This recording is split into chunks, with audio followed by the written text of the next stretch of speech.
Y estamos hablando de un tema en la conferencia esta semana, el tema del movimiento carismático contemporáneo, usando el título de Fuego Extraño. Y esta ha sido una preocupación para mí durante muchos años, una preocupación durante muchas décadas. Puedes remontarte a los primeros años de mi ministerio, cuando comencé el ministerio, y vi el principio de este movimiento y estaba profundamente preocupado.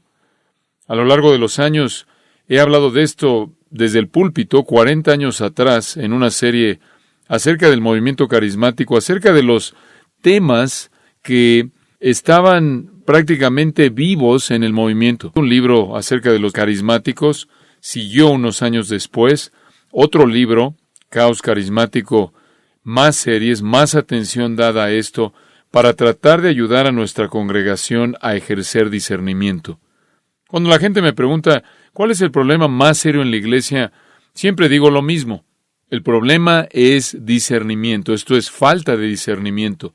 Ese es el problema más grande que hay en la iglesia, porque si no puedes discernir la verdad con la palabra de Dios en tu mano, con la Biblia en tu mano, y no puedes discernir la verdad, puedes morir de 1000 herejías. Es como tener sida espiritual. La gente que tiene un sistema de defensa deficiente puede morir de 1000 enfermedades. Y la iglesia puede morir de 1000 herejías si no puede ejercer discernimiento. Este siempre es el punto de fondo. Este siempre es el problema. Y parte de la responsabilidad del ministerio es el aspecto positivo de instruir con mucha paciencia, como Pablo le dijo a Timoteo. Pero por otro lado tenemos que reprender, redarguir, reprender y exhortar y usar la palabra de Dios para hacer eso. Ejercer discernimiento se encuentra en el corazón mismo de la vida cristiana, porque la vida cristiana es un reflejo del pensamiento cristiano. Y el pensamiento cristiano debe estar arraigado en la doctrina sana, y allí es donde comienza el discernimiento. Es evidente que gran parte del cristianismo profesante carece de discernimiento. Y entonces, el esfuerzo en esta conferencia en estos días, y con mis queridos amigos que nos van a estar compartiendo y abriendo la palabra de Dios a ustedes y hablándoles, es ayudarles a ejercer discernimiento. Sabemos que hay gente en este movimiento que son engañadores y saben que son engañadores. Hay falsos maestros y saben que son falsos maestros. Y están involucrados en esto por motivos económicos y saben que están involucrados por motivos económicos. También sabemos que hay gente que está inmersa en este movimiento, que están engañados y quizás no sepan que están engañados. Estas son las ramas que necesitan ser arrebatadas del fuego, usando las palabras de Judas. Hay líderes que necesitan ser confrontados y expuestos, y hay líderes que son ignorantes, que necesitan ser ayudados y alentados y conocer la verdad. Deseamos ser como los nobles de Berea. Queremos escudriñar las Escrituras y ver si estas cosas son así, evaluar todo a la luz de la palabra de Dios, y ese va a ser nuestro esfuerzo en esta semana. Y como dije hace un minuto, realmente son los escogidos, tienen un asiento especial en este evento, en esta conferencia. Esto, hasta donde yo sé, nunca ha sucedido en la iglesia a lo largo de mi vida, en donde gente se han reunido para pensar acerca de este asunto. ¿Qué tan grande es? Hay 500 millones de carismáticos profesantes en el planeta. 500 millones. Para tener una perspectiva clara de esto, hay 1 billón de católicos romanos. Y para tener una mejor perspectiva de esto, hay 14 millones de mormones. 14 millones de mormones, 500 millones de carismáticos. Este es un asunto inmenso. No creo que nadie culparía a pastores por confrontar al mormonismo. Y deberían hacerlo con una perspectiva falsa de Dios, un concepto falso de Dios, un concepto falso de Cristo, un concepto falso de la salvación. ¿Por qué es que nos hemos rehusado tanto a confrontar este movimiento tan grande que ha cautivado a 500 millones y más de personas? Entonces, lo que vamos a hacer en estos días, mientras estamos juntos, es hacerlo fielmente, hacerlo amorosamente, hacerlo compasivamente, pero hacerlo de una manera muy directa que te va a ayudar a entender los asuntos que están en juego para que puedas ejercer discernimiento. y entonces se puedan convertir en una fuerza, un movimiento, un grupo de personas que puedan ayudar a otras personas a ver la luz. Y quiero que abran sus Biblias en Levítico capítulo 10. Levítico capítulo 10 es en donde encontramos la porción de las Escrituras que es la fuente del título de la conferencia, Fuego Extraño. El deber más elevado y el privilegio más elevado, la conducta más esencial y la responsabilidad suprema para la humanidad es adorar a Dios. Permítanme repetir eso porque quizás estaban distraídos buscando el pasaje en su Biblia. El deber más elevado, el privilegio más elevado, la conducta más esencial y la responsabilidad suprema de la humanidad es adorar a Dios. El Padre busca verdaderos adoradores, creyentes en el Evangelio, en el Señor Jesucristo. Ellos son los verdaderos adoradores. Entonces, nuestro deber y privilegio y prioridad eternos son la adoración. De hecho, cualquier vistazo que vemos al cielo en el libro de Apocalipsis revelará que todos los que están ahí, tanto santos como ángeles, están glorificando a Dios dándole honra. La actividad más seria que jamás alguien hará es la adoración.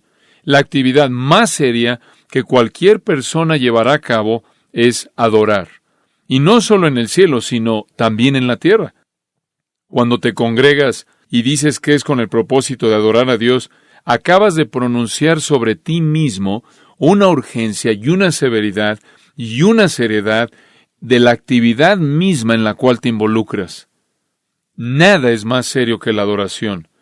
Y me temo que en nuestra cultura la adoración se ha vuelto frívola, superficial, se ha trivializado. Esta es la actividad más seria. Esta es la actividad más seria que cualquier persona jamás realizará, adorar a Dios. Somos llamados a adorar en espíritu, esto significa con nuestras emociones y con nuestras facultades humanas. Pero también debemos adorar en verdad, y esto es conforme a las Escrituras reveladas. Debemos adorar con todo nuestro corazón, alma, mente y fuerzas. Debemos adorar en amor porque debemos amar a Dios con todo nuestro corazón, alma, mente y fuerzas.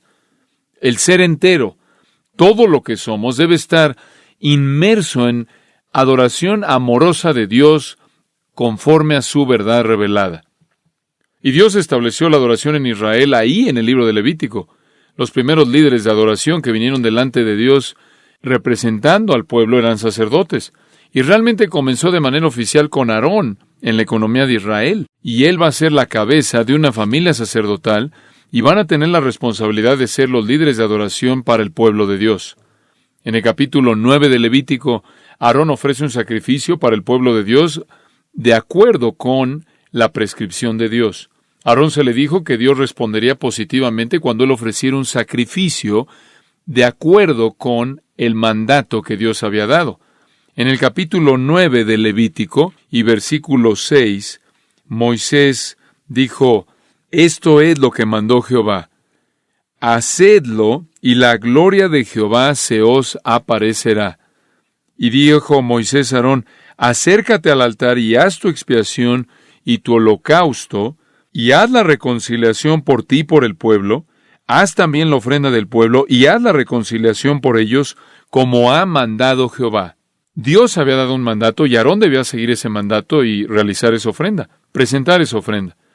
Y si él lo hacía conforme al plan que Dios había revelado, la gloria del Señor aparecería como respuesta. Si pasas ahí al versículo 22 de ese mismo capítulo, nos dice, «Después alzó Aarón sus manos hacia el pueblo y lo bendijo, y después de hacer la expiación, el holocausto y el sacrificio de paz, descendió. Y entraron Moisés y Aarón en el tabernáculo de reunión, y salieron y bendijeron al pueblo, y la gloria de Jehová se apareció a todo el pueblo. Y salió fuego de delante de Jehová, y consumió el holocausto con las grosuras sobre el altar. Y viéndolo todo el pueblo, alabaron y se postraron sobre sus rostros. Aarón hizo lo que se le dijo, y lo que Dios prometió sucedió. Si él hacía lo que Dios le dijo que hiciera en la ofrenda del sacrificio, la gloria de Dios aparecería. Hizo eso la gloria del Señor. Versículo 23, apareció a todo el pueblo, y después Dios envió fuego para consumir el sacrificio, porque Dios quedó agradado con ese sacrificio. Eso nos lleva al capítulo 10. Nadab y Abiú, hijos de Aarón, tomaron cada uno su incensario y pusieron en ellos fuego, sobre el cual pusieron incienso, y ofrecieron delante de Jehová fuego extraño que él nunca les mandó. Y salió fuego de delante de Jehová y los quemó, y murieron delante de Jehová. Entonces dijo Moisés a Aarón, esto es lo que habló Jehová, diciendo, en los que a mí se acercan me santificaré, y en presencia de todo el pueblo seré glorificado. Y Aarón cayó. Él acababa de ver a sus 2 hijos incinerados. Y llamó Moisés a Misael y a Elzafán, hijos de Uziel, tío de Aarón, y les dijo, acercaos, y sacad a vuestros hermanos de delante del santuario, fuera del campamento. Y aquí los vemos, versículo 5. Y ellos se acercaron y los sacaron con sus túnicas fuera del campamento, como dijo Moisés. Entonces Moisés dijo a Aarón y a Eleazar y Tamar sus hijos, no descubráis vuestras cabezas, ni rasguéis vuestros vestidos en señal de duelo, para que no muráis, ni se levante la ira sobre toda la congregación, pero vuestros hermanos, toda la casa de Israel, sí lamentarán por el incendio que Jehová ha hecho, ni saldréis de la puerta del tabernáculo de reunión, porque moriréis, por cuanto el aceite de la unción de Jehová está sobre vosotros. Y ellos hicieron conforme al dicho de Moisés. Y Jehová habló a Aarón, diciendo, tú y tus hijos contigo no beberéis vino ni sidra cuando entréis en el tabernáculo de reunión, para que no muráis. Estatuto perpetuo será para vuestras generaciones, para poder discernir entre lo santo y lo profano, y entre lo inmundo y lo limpio, y para enseñar a los hijos de Israel todos los estatutos que Jehová les ha dicho por medio de Moisés. Aarón fue obediente y Dios consumió el sacrificio. Sus 2 hijos fueron desobedientes y Dios los consumió a ellos. No quiero entrar a todos los detalles de esto. Es suficiente decir que cuando tú vienes delante del Señor, más vale que honres al Señor. Más vale que vengas de una manera que es coherente con su voluntad y revelación. Esto es lo que significa adorar en verdad. Ahora, los hijos de Aarón eran hombres muy honrados, muy respetados. Eran sacerdotes del Dios verdadero. El mayor era prácticamente el que estaba en línea para asumir la responsabilidad de sumo sacerdote. Era el siguiente. Moisés era su tío. Sus nombres aparecen encabezando la lista de los nobles de Israel en Éxodo 24. Eran hombres muy respetados. Fuera de Abraham y Moisés, son los únicos que se nombran en las Escrituras por primera vez que las Escrituras se refieren a los líderes de Israel. Ellos, realmente, fuera de Aarón y Moisés, eran los únicos nombrados. Estos 2 hijos fueron los primeros en la lista de líderes de Israel que fueron nombrados. Y esto lo vemos en Números, y ese realmente era el Sanedrín, los primeros 70 ancianos. No eran siniestros, no eran malos, no eran usurpadores, eran hombres honrados. Con los 70 se les dio el privilegio de subir a Sinaí, en parte, para ver a distancia cómo Dios le hablaba a Moisés. Este fue un gran privilegio porque al pueblo no se le permitió acercarse al monte. Inclusive a los animales no se les permitió acercarse al monte, de acuerdo con Éxodo capítulo 19. Todos tenían que quedarse muy, muy lejos. La gente lejos en el desierto, viendo el fuego y viendo el humo en el monte, mientras Nadab y Abiú se les invitó que subieran. Y de acuerdo con Éxodo 24, vieron a Dios y comieron y bebieron. Fueron hombres privilegiados, cercanos a Dios más que cualquier otra persona. Solo Moisés habría sido considerado más cercano a Dios. Parecían tan seguros, tan seguros. Y después sucedió, versículo 2, y salió fuego de delante de Jehová, y los quemó, y murieron delante de Jehová. Entonces dijo Moisés a Aarón, esto es lo que habló Jehová diciendo. Esto es algo serio. Versículo 2, ellos ofrecieron fuego extraño que nunca les mandó. Y no sabemos en particular qué es el fuego extraño. Creo que la mejor suposición es que es fuego de otra fuente que no era el altar de bronce requerido que Dios mismo del cielo había encendido. Ellos debían tomar ese fuego del altar de bronce, el cual Dios personalmente había encendido de una manera sobrenatural. Obviamente trajeron fuego de algún otro lugar, alguna otra fuente. Podría parecer como algo no importante, algo insignificante. Podría parecer a la generación carnal, casual, que busca satisfacerse a sí misma, superficial, una generación como la nuestra, que realmente esta es una reacción excesiva, excesivamente severa. Bueno, ¿por qué? ¿Por qué le importa a Dios de dónde venga el fuego? ¿Acaso ese no es un detalle insignificante? No obstante, podría haber habido algo más que eso. No fue un detalle insignificante para Dios y podría haber habido algo más atrás en esto. El hecho que allí en el versículo 9 se le instruye a Aarón que no beba vino ni sidra cuando entréis en el tabernáculo de reunión para que no muráis. Entonces esto puede indicar que de hecho estaban en estado de ebriedad, estaban borrachos, no estaban en control de sus pensamientos, y esto llevó a su menosprecio blasfemo hacia la prescripción que Dios había ordenado. El mismo fuego que prendió, que encendió el sacrificio en el Nuevo 24, los consumió como antorcha en el capítulo 10. Esto es algo sobrio y esto es algo aterrador. Esto nos recuerda a Dios matando a Ananías y a Zafira en frente de la congregación en Hechos 5 porque mintieron al Espíritu Santo acerca de cuánto dinero tenían cuando vendieron su propiedad. Y esto también le podría parecer a una cultura casual, a una cultura carnal, como una reacción excesiva. Pero permítanme decirles de una manera simple algo. Los crímenes más serios en contra de Dios ocurren en la adoración corrupta. Las señales más serias, los crímenes más serios más bien, en contra de Dios, ocurren en la adoración corrupta.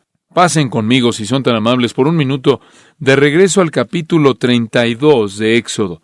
Éxodo capítulo 32. Tengo tantas cosas que decir que vamos a acelerar aquí el paso y resumir. Pero yo sé que recuerdan la historia de Éxodo capítulo 32 porque es la historia del becerro de oro. Versículo 4 de ese capítulo, este es Aarón que ha guiado esto, él prácticamente los tomó de las manos de ellos y le dio forma con buril e hizo de ello un becerro de fundición. Entonces dijeron, Israel, estos son tus dioses que te sacaron de la tierra de Egipto.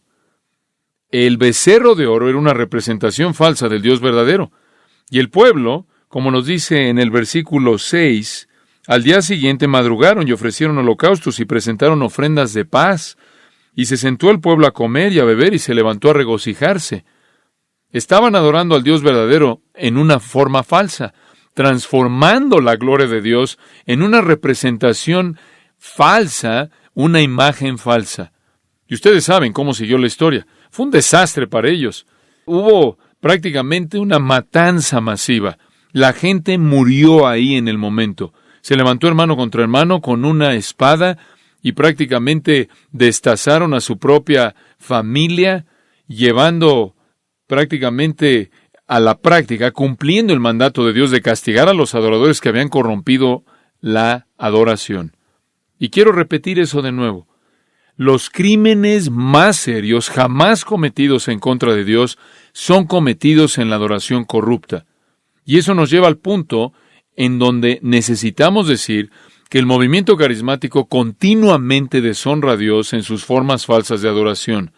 Deshonra al Padre, deshonra al Hijo, pero de manera más específica, deshonra al Espíritu Santo, con ideas irreverentes, acciones irreverentes, creencias falsas, declaraciones falsas, promesas falsas, conductas carnales. Todas estas cosas son atribuidas al Espíritu Santo, pero son una deshonra a aquel con el cual se están identificando. Es más fuego extraño y lo triste es que es justificación para juicio. Es justificación para juicio. Cuando estaba hablando de esto hace algunos meses atrás a nuestra iglesia, dije que era algo severo. Jesús le dijo a los líderes judíos, ustedes han atribuido las obras del Espíritu Santo que yo he hecho a Satanás. En otras palabras, ellos dijeron, Jesús hizo lo que hizo por el poder de Satanás, Mateo 12. Y él dijo, ustedes han atribuido las obras del Espíritu Santo a Satanás. Y es apropiado decir que lo inverso está sucediendo en muchos lugares en el movimiento carismático. Están atribuyendo al Espíritu Santo las obras de Satanás. Una vez habían atribuido a Satanás las obras del Espíritu Santo y ahora ha sido invertido. Dios el Padre, Dios el Hijo, Dios el Espíritu Santo, el Dios Trino no es alguien con quien debes jugar. Es peligroso para todos los que ofrecen fuego extraño. Es peligroso para todos los que ofrecen adoración corrupta. Es peligroso declarar cosas que el Espíritu Santo no ha hecho, no ha dicho, cosas en las que no participa y decir que son obras del Espíritu Santo. Esto no es algo insignificante, sino que es una deshonra radical, seria, al tratar al Espíritu Santo de esta manera y aparentemente la gente no lo ve. El otro día estaba viendo algo de la conducta que se lleva a cabo entre hindús que son parte de lo que es llamado la secta Kundalini.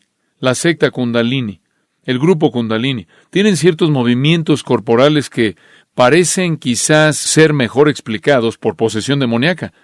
Y prácticamente son los movimientos corporales idénticos que encontramos en personas en el movimiento carismático, en las conductas extremas que vemos en los supuestos avivamientos.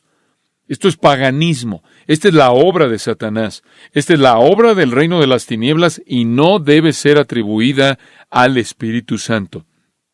Es algo trágico. En ciertas maneras es tan ridículo que te podrías reír de esto. Es algo trágico y es una ironía agonizante, francamente, que aquellos que dicen estar más entregados, aquellos que dicen tener la mayor devoción al Espíritu Santo, aquellos que dicen disfrutar de su poder, aquellos que dicen estar experimentando su presencia, están siguiendo patrones que blasfeman su nombre y que son iguales a los de aquellos que están involucrados con demonios. Atribuirle al Espíritu Santo obras que Él no hizo, palabras que Él no dijo, experiencias que Él no lleva a cabo, es un crimen muy serio, un crimen muy serio. En algunas maneras, los carismáticos han aventado sus fantasías al fuego extraño de la experiencia mística y el poder demoníaco y adoran al Dios falso que salió de esto. ¿Estoy acaso desacreditando a toda persona en el movimiento? No. Creo que hay gente en el movimiento que desean adorar a Dios de una manera correcta, de una manera verdadera. Pueden estar atrapados en esta adoración falsa también porque la intención no es suficiente. El movimiento en sí mismo, escucha con atención, no ofrece nada de adoración verdadera. ¿Puedo repetir eso? El movimiento en sí mismo no nos ha traído nada para enriquecer la verdadera adoración. ¿Por qué digo eso? Porque el movimiento carismático como tal no ha contribuido a la claridad bíblica, no ha contribuido a la interpretación bíblica, no ha contribuido a la doctrina sana. Hemos tenido una interpretación bíblica precisa mucho antes de que el movimiento carismático comenzara. Hemos tenido doctrina fuerte mucho antes de que el movimiento carismático sucediera. Nos remontamos al pasado en la historia y hemos tenido un flujo constante de hombres fieles, remontándonos hasta los apóstoles, un flujo, una corriente clara de verdad que nos da un entendimiento rico y pleno de la palabra de Dios. Esa es la razón por la que un cristiano en la actualidad puede regresar y leer a los apóstoles y después regresar y leer a los reformadores y leer a los puritanos y seguir el flujo de verdad a lo largo de la historia y encontrar riqueza y entendimiento y claridad en todo punto de doctrina, regresando hasta el pasado. Ellos no añadieron nada a eso. Ellos prácticamente trajeron el caos, la confusión, la representación equivocada de Dios y el entendimiento equivocado de la verdad. ¿Acaso algunos en el movimiento carismático creen la verdad? Claro, la creen. ¿Algunos en el movimiento carismático tienen doctrina sana en algunos puntos? La tienen. Pero ninguno de esos entendimientos verdaderos han llegado a ellos a través de ese movimiento. El entendimiento verdadero de puntos doctrinales correctos que tienen siempre han estado ahí en la fila larga de predicadores piadosos y maestros fieles que Dios ha usado para mantener la verdad, para preservar la verdad y mantener a la iglesia en el curso correcto. El movimiento no añade nada a eso. Prácticamente le resta, lo confunde, quita la verdad, sustrae a la verdad, confunde. No es una fuente para algún tipo de extensión de nuestro entendimiento de las Escrituras o de doctrina sana. ¿Acaso han habido personas que verdaderamente han sido salvas en iglesias carismáticas y bajo la predicación de predicadores carismáticos? Respuesta, sí, pero nada ha salido de ese movimiento que haya sido la razón por la que fueron salvados. El Evangelio es la razón por la que fueron salvados y no fue inventado por ese movimiento. En algunos lugares todavía está intacto, en algunos no lo está. Nada saliendo del movimiento carismático ha provisto algún tipo de recuperación o fortalecimiento del Evangelio bíblico. Nada que sale del movimiento carismático ha preservado la verdad y la doctrina sana. Únicamente ha producido distorsión, confusión y error. La fe del Evangelio bíblico ha permanecido intacta, ha sobrevivido. Y sobrevivirá porque Dios la protege y levanta hombres fieles en iglesias fieles para transmitirla de generación a generación. Sí, hay personas en el movimiento carismático que conocen la verdad, que aman la verdad, que son ortodoxos en el Evangelio y heterodoxos en el Espíritu Santo. No todos ellos son herejes, pero lo repito, la contribución de la verdad a personas en el movimiento no viene del movimiento, sino que viene a pesar del movimiento. Pero por otro lado, el movimiento carismático está lleno de gente incrédula, personas que no conocen a Dios, personas que están involucradas por razones carnales, deseos carnales y experiencias emocionales. Estoy agradecido por aquellos de ellos que conocen la verdad y que son fieles a la verdad, pero la mayoría de ellos, me temo, están en la oscuridad. Y este es el engaño más grande de todos. La gran cantidad, la masa de gente que ves ahí en Mateo capítulo 7, que son los muchos me dirán, hice esto en tu nombre, hizo aquello en tu nombre, predicado en tu nombre, hice milagros en tu nombre, y Jesús les dice, apartaos de mí que nunca os conocí. Esto ciertamente es una profecía en un sentido de este movimiento. Yo glorifico a Dios por su gracia a pecadores que están en esas iglesias y bajo esas influencias, y Dios ha permitido que la verdad resida en algunos de estos ambientes. Y le doy a Él la gloria por esa gracia que es dada a pecadores que están en esas iglesias. Es posible, a pesar del movimiento, convertirse en un creyente, pero no debido al movimiento. Mi gran temor es que la gente esté perdida en el movimiento, buscando, persiguiendo deseos carnales y promesas falsas, con poco o ningún entendimiento o interés alguno en el verdadero evangelio, el verdadero arrepentimiento, el verdadero Cristo y la verdadera salvación. Ningún movimiento, supuestamente basado en un evangelio ortodoxo, ha hecho más daño a la iglesia que este movimiento, y como lo dije, solo tienes 14 millones de mormones. El daño que 500 millones de personas pueden hacer a un entendimiento ortodoxo de las Escrituras y la verdad divina es monumental, y me temo que su éxito no viene de su conexión a la verdad. Su éxito viene de su conexión con el reino de las tinieblas. Es exitoso porque está prometiendo lo que los pecadores no regenerados ya quieren. Los evangélicos les han abierto los brazos y le han dado la bienvenida al caballo de Troya del movimiento carismático a la ciudad de Dios, y sus tropas se han apoderado y han colocado un ídolo en la ciudad de Dios, no la verdad.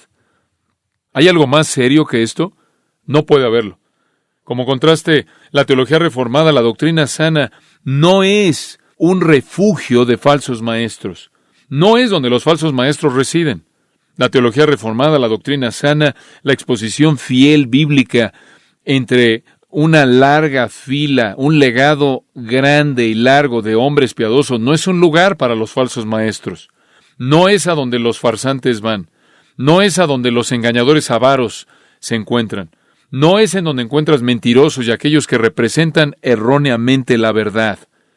No vas a ir a una asociación de iglesias reformadas, aquellos que creen en las doctrinas de la Reforma que nos llevan de regreso a las doctrinas del Nuevo Testamento Y vas a encontrar milagros falsos, visiones falsas, profecías falsas, unciones falsas y todo tipo de conducta aberrante desenfrenada.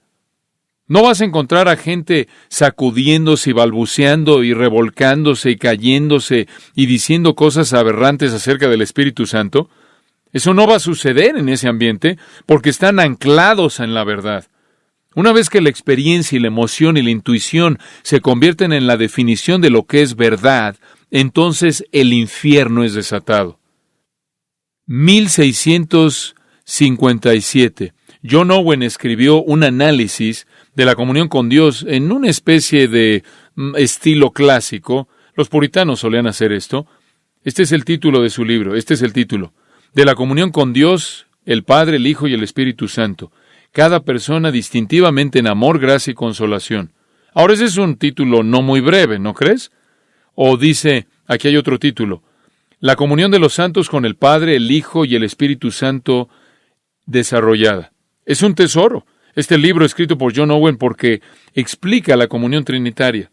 Y Owen muestra cómo nuestra comunión es con el Padre y con el Hijo y con el Espíritu. Y cómo recibimos de cada persona en particular, cómo respondemos a cada persona en particular de la Trinidad. Nuestra relación de pacto está ligada con cada miembro de la Trinidad. Nuestra relación es iniciada por el Padre, es ratificada por el Hijo, es comunicada por el Espíritu Santo. El Padre expresa amor divino soberano. El Hijo expresa gracia divina soberana. El Espíritu Santo prácticamente entrega. El Espíritu Santo disemina vida soberana divina. Debemos estar involucrados en adoración plena del Espíritu Santo, celebrando todo lo que Dios ha hecho en la iniciación, todo lo que el Hijo ha hecho en la validación y todo lo que el Espíritu ha hecho, por así decirlo, en la consagración del acto en sí de salvarnos y santificarnos. ¿Cuál es la obra del Espíritu Santo?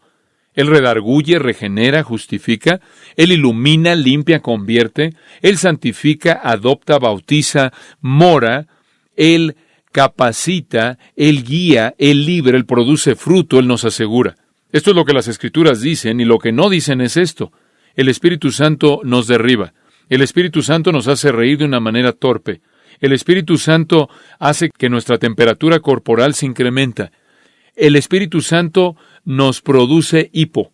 El Espíritu Santo nos produce convulsiones, nos lleva a un estupor, nos hace vernos como si estuviéramos borrachos, nos hace que nos caigamos, nos hace hablar en balbuceo, nos hace producir gemidos, brincar, nos hace revolcarnos. Ridículo, absolutamente ridículo. El ministerio del Espíritu, escribe John Owen, consiste en traer las promesas de Cristo a nuestra memoria, en glorificarlo en nuestros corazones, en derramar el amor de Dios en nosotros, en dar testimonio a nosotros acerca de nuestro estado y condición espirituales, en sellarnos para el día de la redención, en ser las arras de nuestra herencia, en ungirnos con consolación, en confirmar nuestra adopción, en estar presente con nosotros en nuestras súplicas. Aquí está la sabiduría de la fe para descubrir y reunirnos, encontrarnos con el Consolador y todas estas cosas, y no perder su dulzura, ni dejarnos en la oscuridad para saber quién es su autor, ni quedarnos cortos de lo que se demanda de nosotros. No podemos distinguir la obra maravillosa del Espíritu Santo acostados en la oscuridad. Tenemos que reconocerla y tener comunión con Él en gratitud por Él. Owen dice, y cito, el patrón de comunión regular como creyente es con 3 personas de la Trinidad en meditación, oración y en una vida ordenada de manera apropiada. Debemos meditar en la misericordia especial y ministerio de cada persona hacia nosotros y hacer que nuestra respuesta apropiada sea el amor y sumisión de manera distintiva a cada uno de ellos. Fin de la cita. Esta es comunión plena con Dios. Desagrada a Dios cuando nos burlamos del Espíritu Santo. Romanos 12 habla de la adoración aceptable. Esta es la prioridad. Esta es la prioridad definitiva. Otro puritano, Thomas Goodwin, dice, y cito, Nuestra adoración algunas veces es con el Padre, y después con el Hijo, y después con el Espíritu Santo. Algunas veces su corazón es llevado a considerar el amor del Padre en escoger, y después el amor de Cristo al redimir, y después el amor del Espíritu Santo al escudriñar las cosas profundas de Dios y revelarlas a nosotros, y esto es lo que nos cautiva, y entonces un hombre va de un testimonio a otro de manera distintiva, el cual, dice Goodwin, es la comunión que debemos tener. Fin de la cita. Él continúa y dice, y cito, nunca debemos estar satisfechos hasta que las tres personas estén al mismo nivel en nosotros y estemos sentados, por así decirlo, en medio de ellas, mientras que las tres manifiestan su amor a nosotros. Esto es lo más elevado que Cristo jamás prometió en esta vida. Me encanta esa frase. Dejar que todas las personas de la Trinidad estén al mismo nivel en nosotros, dándoles a los tres el mismo honor por igual. Fin de la cita. Hay una advertencia en Hebreos 10, si quieren verla por un momento. Hebreos 10, versículo 29. ¿Cuánto mayor castigo pensáis que merecerá el que pisoteare al Hijo de Dios y tuviere por inmunda la sangre del pacto en la cual fue santificado e hiciere afrenta al Espíritu de gracia? Normalmente nos detenemos en la primera mitad de ese versículo, acerca de que hay un infierno más caliente para gente que pisotea al Hijo de Dios. Hay un infierno más caliente para gente que pisotea al Hijo de Dios. No nos gusta cuando la gente pisotea al Hijo de Dios. Alrededor de los últimos 25 años ha habido una defensa bien pensada, extremadamente cuidadosa del Evangelio. Han habido organizaciones, instituciones, coaliciones, grupos. Puedo pensar en regresar antes de que Jim Boyce se fuera al cielo y comenzara la Asociación de Evangélicos que Confiesan. Y todo mundo estaba de acuerdo y se unió. Tenemos que defender a Cristo, defender su deidad, defender su persona, su naturaleza, defender su obra en la cruz, defender su resurrección, defender las doctrinas de la justificación y la multiplicidad de grandes verdades que están relacionadas a la obra de su cruz y resurrección. Han habido muchas personas, y han habido muchos que han continuado y continuado y continuado, y quizás se han excedido, y ahora llegamos al punto que todo debe apuntar a la cruz, y todo debe ver a la cruz, y todo debe contemplar la cruz. Hemos defendido a Cristo con un compromiso incansable cuando Él ha sido atacado, y prácticamente hemos hecho lo mismo cuando Dios ha sido atacado, cuando algunos teólogos han venido y han sugerido que Dios no conocía el futuro, que Dios no podía planear el futuro, que Él no tenía idea de cómo iba a ser el futuro. Fue llamado teología de apertura. Y mucha gente se unió a esto, y muchos eruditos y escritores y predicadores comenzaron a reunirse y a fortalecer a la comunidad de los evangélicos para responder a este ataque en contra de Dios el Padre. Pero en este versículo necesitas recordar que hay un castigo más severo para uno que ha insultado al Espíritu de gracia, a uno que ha hecho afrenta al Espíritu de gracia. Afrenta, esto es insultado. El verbo enubrizo en el griego, la forma del nombre, hubristes, de la cual obtenemos palabras en otros idiomas, que quieren decir audacia, insolencia, un insulto violento, un insulto abierto. Este es el ruaj de Yahweh. Este es el aliento del Todopoderoso. Este es Dios, el Espíritu Santo. Mientras que todos estaremos de acuerdo con que el infierno va a estar más caliente para gente que pisotea al Hijo de Dios, lo cual significa que conocen la verdad de su vida y muerte y provisión y la pisotean.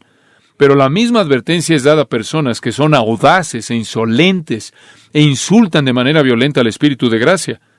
Y el siguiente versículo dice ahí en Hebreos, horrenda cosa es caer en manos del Dios vivo. Dice el siguiente versículo, versículo 30, pues conocemos al que dijo, mía es la venganza, yo daré el pago, dice el Señor, y otra vez el Señor juzgará a su pueblo. Horrenda cosa es caer en manos del Dios vivo. La gente debe estar aterrada por insultar al Espíritu Santo, aterrada. El Nuevo Testamento nos revela que el Ruaj de Yahweh, el aliento de Dios, el Espíritu Santo, crea vida y transforma vida y purifica, conforta y conforma pecadores a Cristo, y equipa y capacita y sella y asegura y ilumina. Estas son cosas por las que Él debe ser honrado y amado.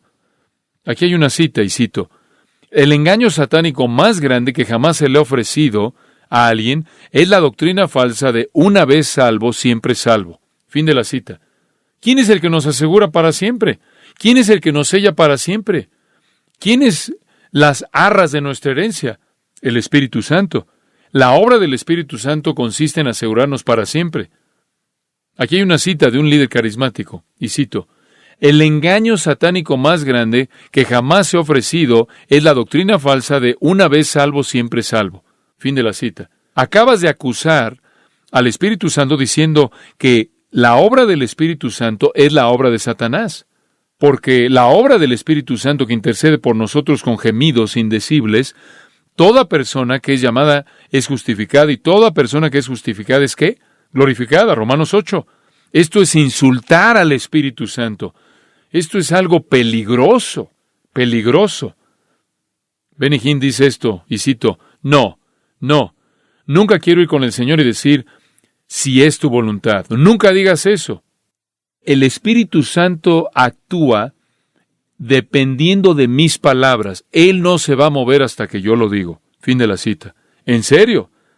En 2 citas acabas de ver al Espíritu Santo acusado de actividad demoníaca y su soberanía siendo cuestionada. Benny es el soberano, el Espíritu Santo no. Y esto, por cierto, viene de un falso maestro que dice que tiene la unción de Dios. Por cierto, esta es una fantasía manufacturada. Esa unción, y él recibió esto, dice él, de visitar las tumbas de 2 predicadores mujeres muertas, Amy Simple McPherson y Catherine Kuhlman, y mientras visitaba sus tumbas, él recibió la unción. No quiero perder tiempo analizando todas las declaraciones ridículas que ellos hacen. Solo quiero enfatizar lo serio que es esto. De nuevo, regresando al punto principal, la adoración del Dios Trino es el deber más fundamental de todos los deberes y la responsabilidad más elevada de todas. En Éxodo capítulo 20 se nos instruye acerca de Dios y la primera mitad de los mandamientos se relacionan con Él. De no hacer un ídolo, una imagen, y todo termina con no tomarás el nombre del Señor, ¿qué? En vano. Muy bien, tomar su nombre en vano. ¿Qué es eso? Es hablar de Dios de una manera irreverente. Hablar de Dios de cualquier manera irreverente.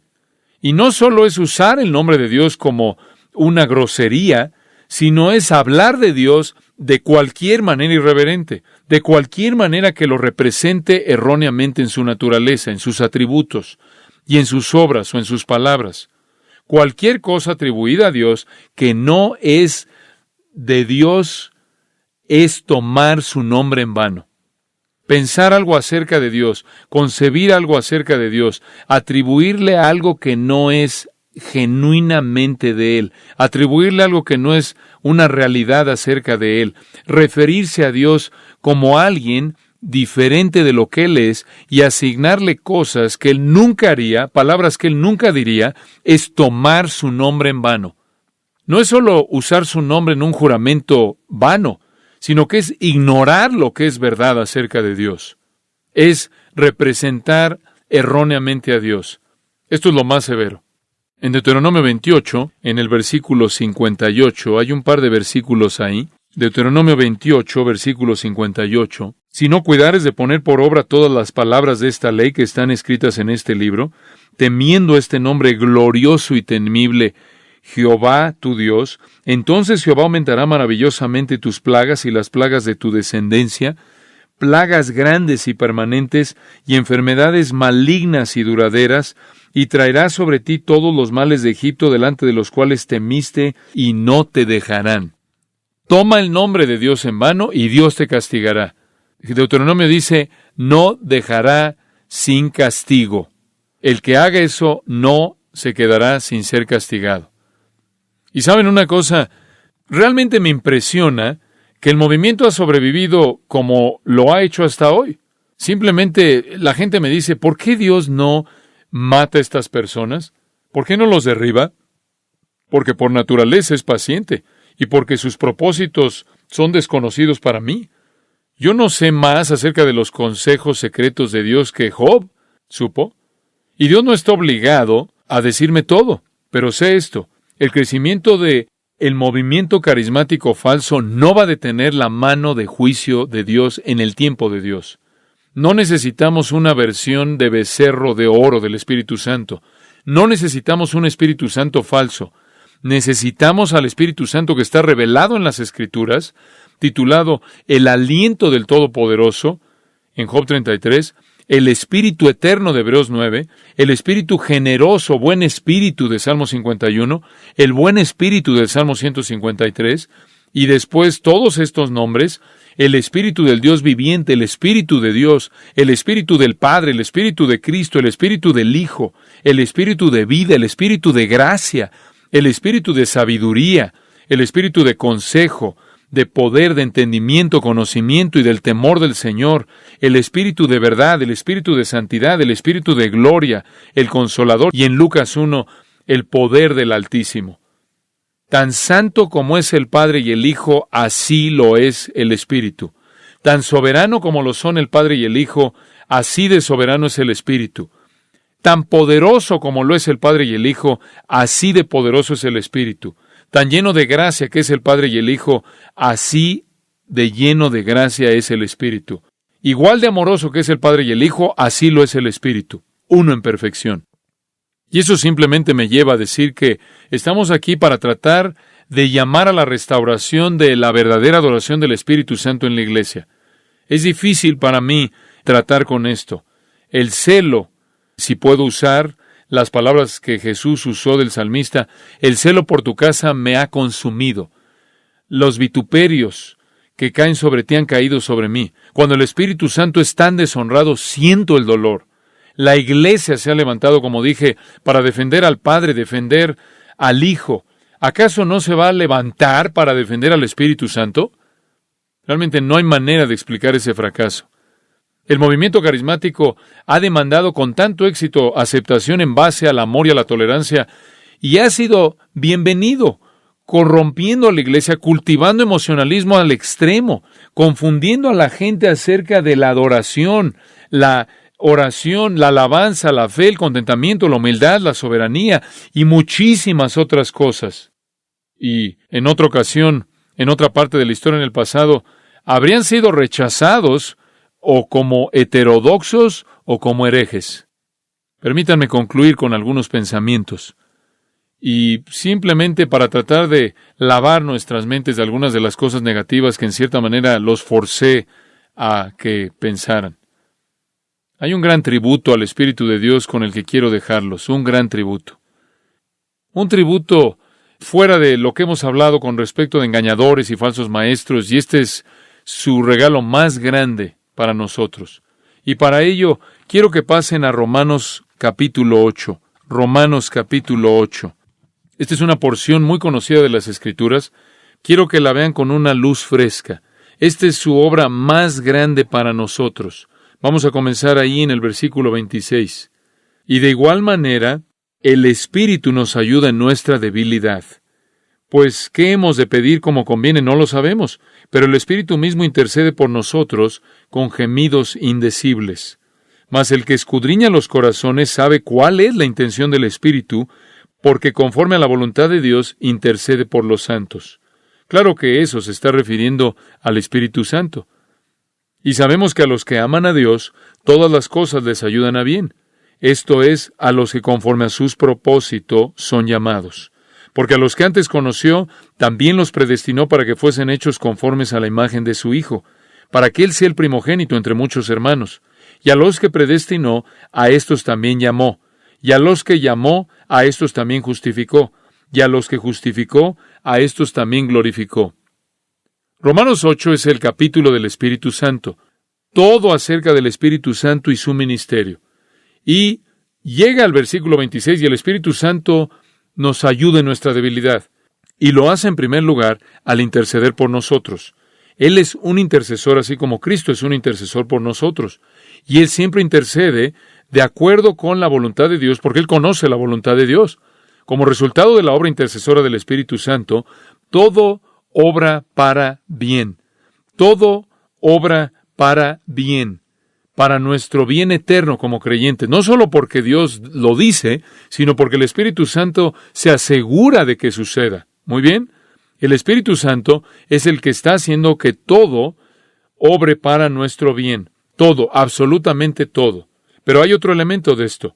¿Cuál es la esencia de esta bondad? ¿A qué te refieres con que todas las cosas nos ayudan a bien? ¿Cuál es el bien? Versículo 29, aquí está. Aquí está el bien. Porque a los que antes conoció, también los predestinó para que fuesen hechos conformes a la imagen de su Hijo. Ahora, aquí está la obra definitiva del Espíritu Santo, conformarnos a Cristo. Muy bien, el Espíritu Santo lleva a cabo su obra en nosotros de tal manera que todo opere para llegar a una meta definitiva, para llegar a un bien definitivo, y ese bien definitivo es conformidad a la imagen del Hijo de Dios. Y entonces Él se convierte en el preeminente entre muchos que comparten su semejanza. Entonces, ¿qué es lo que el Espíritu Santo quiere hacer en tu vida? Dicho de una manera simple, conformarte ¿a quién? A Cristo, hacerte como Cristo. Conformarte a la eikón, la imagen de Cristo. Él lleva a cabo sobre nosotros para hacernos como Jesucristo. Eso es de lo que Pablo habla en Filipenses cuando él dijo, prosigo a la meta. Y dices, bueno, ¿cuál es la meta? La meta es el premio del supremo llamamiento. ¿Cuál es el premio cuando seamos llamados al cielo? Seremos como Cristo. Entonces, aquello en lo que nos convertiremos, cuando seamos glorificados, es la meta, inclusive ahora en nuestra santificación. Aquello en lo que nos convertiremos, si hemos sido predestinados y llamados y justificados, seremos glorificados, y cuando seamos glorificados, seremos hechos como Cristo. 1 de Juan 3. Seremos como Él porque le veremos tal como Él es. Esa es la meta final, ese es el objetivo final. El Espíritu Santo nos va a llevar ahí. Y mientras tanto, hasta que seamos glorificados y hechos como Cristo, la obra del Espíritu Santo consiste en conformarnos más y más a la imagen de Cristo. Para entender su obra, entonces, necesitamos ver a Cristo. Necesitamos ver a Cristo porque vamos a ver en Cristo, quien es totalmente hombre y totalmente Dios, un retrato de la obra perfecta del Espíritu Santo. ¿Cómo es que el Espíritu Santo llevó a cabo su obra en Cristo? ¿Acaso lo derribó? ¿Lo hizo que se viera como si estuviera borracho? ¿Hizo que se cayera o se revolcara o se riera de manera histérica o ladrara o emitiera algún balbuceo? Es algo absurdo pensar en algo como eso. Y la gente que hace eso no está llena del Espíritu. Eso no es lo que el Espíritu Santo hace. El Espíritu Santo fue el compañero constante de Jesús. El compañero constante de Jesús. Fue el Espíritu de Dios quien le dio vida en el vientre de María. El Hijo de Dios se despojó a sí mismo de sus prerrogativas divinas, se sometió voluntariamente a la voluntad del Padre en el poder del Espíritu, y Jesús refrenó el uso independiente de sus capacidades, privilegios divinos, y se sometió al Espíritu Santo. Y entonces su vida fue así. Escuche esto. De acuerdo con Lucas 1, fue concebido por el Espíritu Santo. De acuerdo con Lucas, él fue llevado a la madurez por el Espíritu Santo, creciendo en sabiduría, estatura, favor con Dios y los hombres. De acuerdo con Marcos 1, él fue ungido por el Espíritu Santo en su bautismo. De acuerdo con Lucas, él fue sostenido por el Espíritu Santo en su tentación. Él fue capacitado por el Espíritu Santo, Lucas 4, 14 y 15, para ministerio. Él fue llenado con el Espíritu Santo para que caminara de manera perfecta en obediencia. Él fue perfeccionado para la obediencia. Él fue capacitado en el poder del Espíritu y a través del sufrimiento por el cual aprendió la obediencia. Hebreos 9:14 dice que él enfrentó la muerte triunfalmente en el poder del Espíritu Santo. Fue el Espíritu Santo que estaba operando en Jesús. Romanos 1 dice que él fue resucitado por el poder del Espíritu Santo, inclusive después de la resurrección. Su ministerio post-resurrección, de acuerdo con Hechos 1, 1 y 2, fue en el poder del Espíritu conforme él enseñaba cosas acerca del reino. Ahora escucha, el Espíritu Santo fue a Cristo lo que Él es a nosotros. Si quieres ver la perfección de la obra del Espíritu Santo en nosotros, observa la obra que Él llevó a cabo en el hombre perfecto. Permíteme regresar a eso por un momento. Jesús fue concebido por el Espíritu Santo y es el Espíritu Santo el que nos da vida, nacidos del Espíritu. Jesús fue madurado por el Espíritu Santo y es el Espíritu Santo el que nos da el poder para crecer. Él fue ungido por el Espíritu Santo en el bautismo y es el Espíritu mediante el cual somos bautizados en el cuerpo de Cristo. Él fue sostenido por el Espíritu Santo en sus tentaciones. Es el Espíritu quien nos fortalece en el hombre interior en medio de nuestras tentaciones. Él fue capacitado por el Espíritu Santo en su ministerio. Es el Espíritu Santo el que nos dota y nos capacita en el ministerio. Él fue lleno del Espíritu Santo para que hubiera una demostración del fruto del Espíritu y santidad, y es el Espíritu quien nos llena y produce fruto en nosotros. Él fue perfeccionado por el poder del Espíritu Santo en obediencia, y el Espíritu hace lo mismo en nosotros. Él enfrentó la muerte triunfalmente en el Espíritu. Es el Espíritu de gracia y gloria quien nos sostiene en nuestro sufrimiento. Él fue resucitado de los muertos por el Espíritu. Es el Espíritu quien también nos resucita. Si quieres ver el ministerio del Espíritu Santo y cómo Él obra en nosotros, observa lo que hizo en Cristo. Claro, en Cristo hay una obediencia perfecta, una sujeción perfecta, pero el Espíritu Santo fue al Hijo lo que Él es a nosotros. El Espíritu hizo en el Hijo lo que Él hace en nosotros. El Espíritu Santo está comprometido a hacer en nosotros la obra que Él demostró en Cristo. En Juan 16 hay un versículo muy interesante. Juan 16, versículo 7. Pero yo os digo la verdad, os conviene que yo me vaya, porque si no me fuera, el Consolador no vendría a vosotros, mas si me fuere, os lo enviaré. ¿Por qué es mejor que tú te vayas? Porque si me voy a enviar al Espíritu Santo. Voy a enviar al Espíritu Santo. Mejor, porque el Espíritu Santo va a hacer en ustedes lo que Él hizo en mí. Ese es su ministerio. Yo he tenido mi ministerio, ese es su ministerio. El mío ha llegado a su fin, el suyo está a punto de ser iniciado en su plenitud. Juan 14, 16. Y yo rogaré al Padre y os dará otro Consolador, para que esté con vosotros para siempre. Versículo 26. Mas el Consolador, el Espíritu Santo, a quien el Padre enviará en mi nombre, Él os enseñará todas las cosas, y os recordará todo lo que yo os he dicho. Esto es primero a los apóstoles que van a escribir el Nuevo Testamento, y extendido más allá de eso a todo creyente que se va a beneficiar del ministerio de la verdad del Espíritu Santo. El capítulo 15, en esencia, dice lo mismo. Versículo 26. Pero cuando venga el Consolador a quien yo os enviaré del Padre, el Espíritu de verdad, el cual procede del Padre, Él dará testimonio acerca de mí. Capítulo 16, versículo 13. Pero cuando venga el Espíritu de verdad, Él os guiará toda la verdad, porque no hablará por su propia cuenta, sino que hablará todo lo que oyere, y os hará saber las cosas que habrán de venir. Él me glorificará, porque tomará de lo mío, y os lo hará saber. En otras palabras, el ministerio del Espíritu Santo es llevarte a la verdad, descubrir las cosas de Cristo en ti, para que puedas ser conformado a la semejanza a Cristo. Esto es simplemente una realidad asombrosa. El Espíritu Santo hace en nosotros lo que Él hizo en el Hijo, conformarnos a la imagen misma de Cristo. Jesús nos muestra cómo se ve la humanidad perfecta.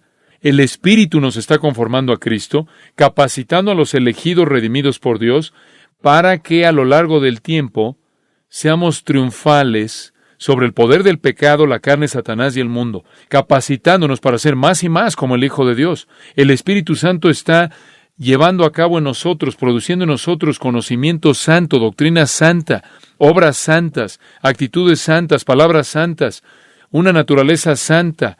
Esto es una manera de vivir santa, acciones santas, ambiciones santas, anhelos santos, deseos santos. ¡Qué cosa tan horrible! ¡Qué insulto es para Él!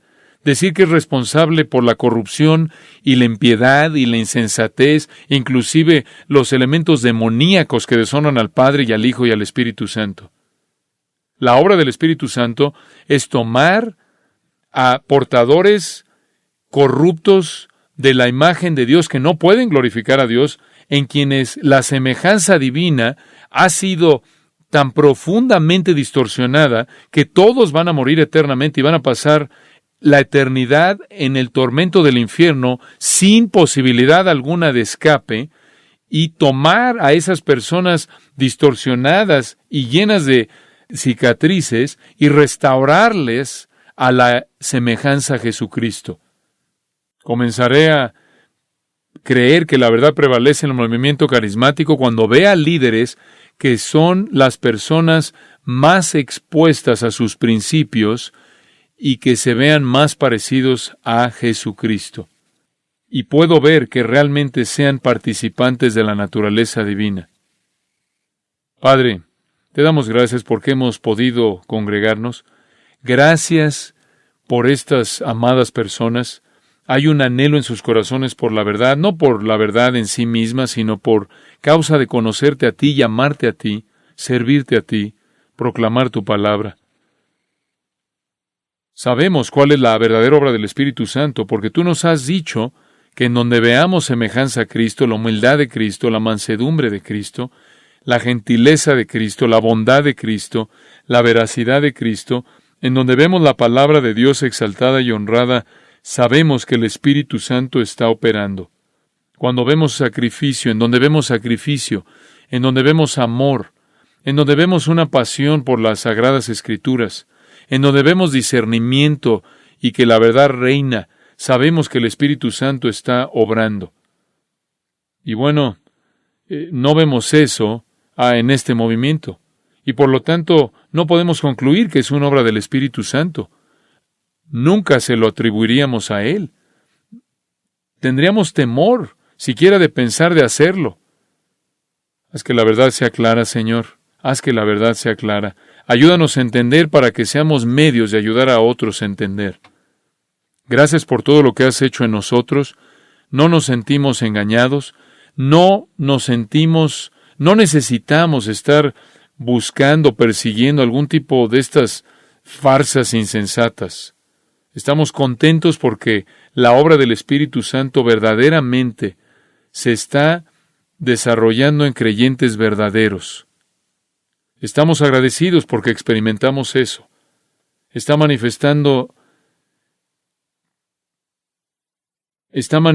en nosotros tu amor hacia ti, nuestro amor hacia la verdad, nuestro amor hacia el pueblo de Dios. Estas son cosas producidas por el Espíritu Santo, no solo en lo que amamos, sino en lo que odiamos. Un odio hacia el error, hacia el pecado, hacia la corrupción. No somos perfectos, estamos lejos de ello. Pero amamos lo que amamos y odiamos lo que odiamos debido a la obra del Espíritu Santo en nosotros. Y te damos gracias por ello. Bendecimos tu nombre. Danos una semana maravillosa y cumple en nosotros todo tu placer y cumple en nosotros tu beneplácito. Oramos esto en el nombre de Cristo. Amén.